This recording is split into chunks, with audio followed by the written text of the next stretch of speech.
তো এবার আমরা চলে এসেছি আমাদের ট্রেডিং প্যানেলে এবং এখানে আমরা একটু দেখার চেষ্টা করব যে কিভাবে আমরা হোমওয়ার্ক করব এবং লাইভ মার্কেটে গেলে কোন কোন জায়গাগুলো আমাদেরকে ফোকাস আউট করলে আমাদের একটা সঠিক ট্রেডিং লজিক্যাল ট্রেডিং বেরিয়ে আসবে। লজিক ইজ ইম্পর্টেন্ট, বারবার বলছি, এবং এই লজিকের কারণে কিন্তু বহু মানুষ আমাদের ইন্টারডে ট্রেডিং করতে এসে হাত পুড়িয়ে থাকে। নাহলে কিন্তু ইন্টারডে ট্রেডিং বলেন বা অপশন ট্রেডিং বলেন, কোনোটাই ভুল নয়, আমাদের অতি লোভে তাঁতি নষ্ট হয়, এটাই, আর কিছু না।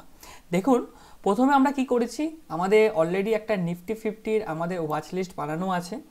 নিফটি 50 ওয়াচ লিস্টের মধ্যে সবথেকে যে সমস্ত শেয়ারগুলোর ভ্যালু কম, সেই শেয়ারগুলোকে আমি এখানে ওপেন করে নিয়েছি এবং এখানে দেখতে পাচ্ছেন আমার অলরেডি ওএনজিসির উপরে কিন্তু আমার হোমওয়ার্ক করা আছে এবং ওএনজিসি কিন্তু কিছুদিন ধরে একটা সুন্দর বেশ ভালো প্রফিটেবল ট্রেড কিন্তু ইন্টারডে ট্রেডিংয়ে দিয়ে যাচ্ছে। কিভাবে আপনাদেরকে একটু দেখাই। দেখুন, বিষয়টা হচ্ছে ওএনজিসির চার্টটা যদি আপনারা সঠিকভাবে দেখেন বা দেখার চেষ্টা করেন তাহলে বুঝবেন যে আমি প্রথমে চেষ্টা করেছি কি ডেলি বেসিসে এই জায়গাটা হোমওয়ার্ক করে এর যে বর্ডার ভিউটা, অর্থাৎ ultimately end of the day বাজার কোন দিকে যেতে চাইছে সেটাকে আমি একটুখানি ভিউটাকে একটু টেকনিক্যাল অ্যানালাইসিসের মাধ্যমে এখানে রূপ দেওয়ার চেষ্টা করেছি এবং বোঝা যাচ্ছে যে আপনারাও এখানে বুঝতে পারছেন যে ডেলি চার্টে কিন্তু আমাদের ওএনজিসির যে চার্ট সেটা কিন্তু একটা টোটালি সাইডওয়েজ চার্টে যাচ্ছে, ঠিক, কিন্তু এর মধ্যেই অপরচুনিটি আছে এবং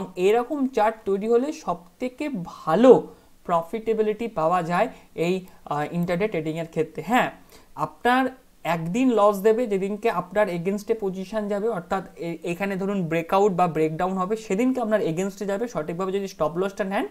বাকি 3-4 দিন কিন্তু আপনাকে প্রফিট দিয়ে দেবে। কিভাবে, চলুন সেটাও দেখে নেওয়া যাক। প্রথমে আমরা ডেলি বেসিসে আমরা দেখলাম কি, আমরা আগে হোমওয়ার্কটা করে রাখলাম।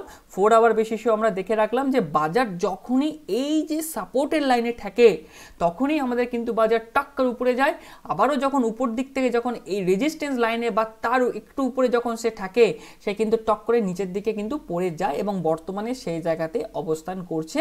আজকের আমি কথা বলছি অর্থাৎ 28শে মার্চ 2024 এবং নেক্সট আমরা ফাইন্যান্সিয়াল ইয়ারে পড়বো আগামী সপ্তাহ থেকে এবং নেক্সট ফাইন্যান্সিয়াল ইয়ারে মনে হয় প্রথম দিনই ওএনজিসি হয়তো এখান থেকে ফল আশা করা যেতে পারে, কারণ পূর্বে এই জায়গা থেকেই ফল হয়েছে।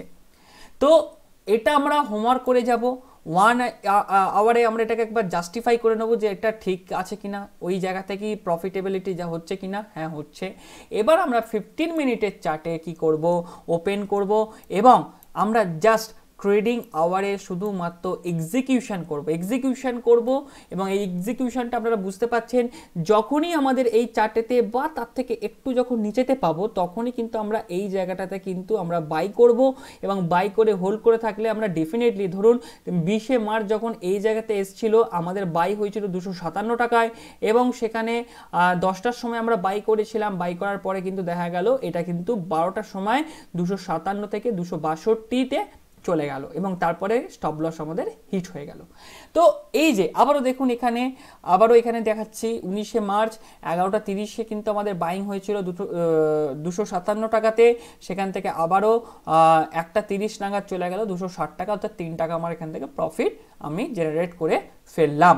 আবারও দেখুন এখানে আমি যদি দেখাই যে 22শে মার্চ 2024 9টা 15-তে এখানে আমাদের কিন্তু সুযোগ দিয়েছে এবং 257 টাকাতে আমরা কিন্তু বাই করলে আমরা এন্ড অফ দ্য ডে কিন্তু আমরা এখান থেকে 264 টাকা 7 টাকা পর্যন্ত প্রফিট আমরা নিতে পারবো এবং সঠিকভাবে যদি আমরা স্টপ লসটাকে ট্রেল করতে পারি। আচ্ছা, স্টপ লস কিভাবে ট্রেল করতে হয় এটাও যদি আপনাদের না জানা থাকে অবশ্যই কিন্তু আপনারা কমেন্টে জানান, আপনাদেরকে আমি স্টপ লস ট্রেডিংও শেখাবো। তো আমি এখানে আপনাদেরকে থাম্ব রুল দিচ্ছি না যে এরকম হলেই আপনাকে করতে হবে, আপনাকে আমি জাস্ট কনসেপ্টটা বোঝানোর চেষ্টা করছি যে আপনারা কনসেপ্টটা বুঝুন এবং এই কনসেপ্টটা বোঝার মাধ্যমে আপনারা এটা বুঝুন যে সঠিকভাবে যদি আপনাদেরকে শেয়ার বাজারে ট্রেডিং করতে হয় এবং বিশেষত ইন্টারডে ট্রেডিং করতে হয় তাহলে আমাদের কি করতে হবে আমি বোঝালাম। প্রথমে আমাকে মার্কেট যেদিকে ট্রেন্ডে থাকবে সেদিকে আমরা যাব, তারপর আমরা সেক্টরটা দেখে নেব, যে সমস্ত ফিক্সড কিছু স্টকে আমাদের ওয়াচ লিস্ট হবে এবং সেই স্টকগুলোকে নিয়ে আমরা বারবার খেলা করব এবং তার সাথে আমাদের হোমওয়ার্ক করা থাকবে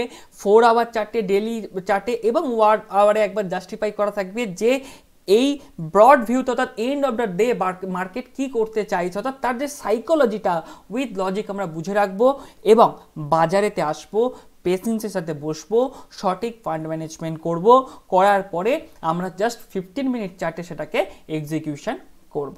তো এতটুকুই আজকের ভিডিও থেকে। আপনারা যদি এতটুকু নলেজ নিয়ে যেতে পারেন, প্লিজ, দেখতে পাচ্ছেন আমরা অপুষ্টিতে ভুগছি, ভিউজের অপুষ্টি, মাল nutrition of views.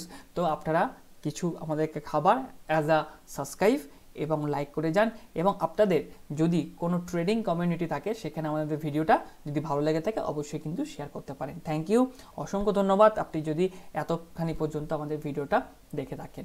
By, tata.